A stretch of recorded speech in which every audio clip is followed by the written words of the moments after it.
Breaking news now, Annette Funicello has died. She was the Mouseketeer, known as the queen of the Mickey Mouse Club. I want to bring in Nichelle Turner. She was my favorite. I know, that's what you were saying, her. yeah. She was my all-time favorite. Tell Just us about like her. so many people, she was their favorite. I mean, you know, we have today a lot of celebrities that have that one name, Madonna, Usher. She was pretty much the first who you could just say Annette.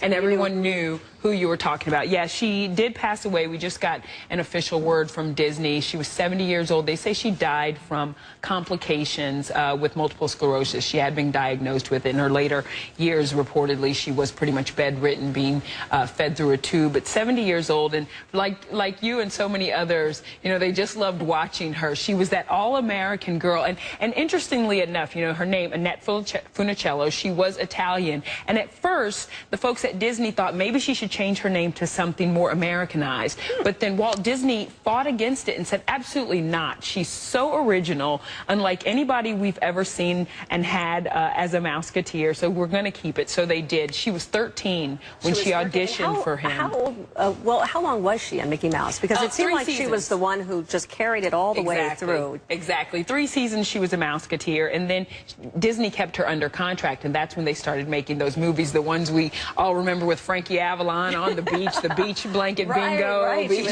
beach party, all of those movies that she also sang too. I understand. She did. She was a singer as well. She did. Had a romance with Paul Anka as well, and reportedly he wrote "Puppy Love" and "Put Your Head on My Shoulder" because of her.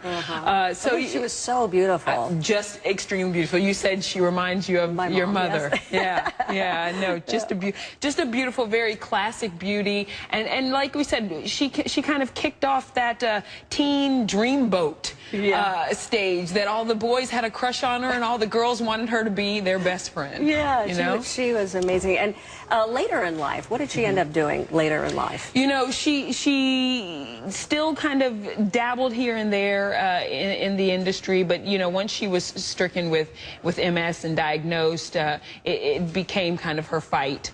And you know, she struggled with it in her later years, and now we're seeing apparently that she did die from complications. But we all know and love and remember her for her singing and acting and just kind of bringing a little levity and light to those, you know, 60s movies, iconic beach movies that we love. Yeah, we loved her. Does the Mickey Mouse Club, does it still live on, or is it living on through basically what she used to do? You know, it evolved into what we knew later in life when we saw the Justin Timberlakes and the Britney Spears and the Christina Aguileras become Mouseketeers. But exactly. But I would say, as big and popular as they are now, she was still the Mouseketeer that everyone knew and loved. She kind of made the way and paved the way for them to have the success on the Mickey Mouse Club that they did, because everyone knows and loved Annette. Annette Funicello. Yes. All right. Well, certainly our condolences to her family, but wonderful memories. And she did have, you know, a loving husband that took care of her in these later years and really stood by her side in her fight with multiple sclerosis.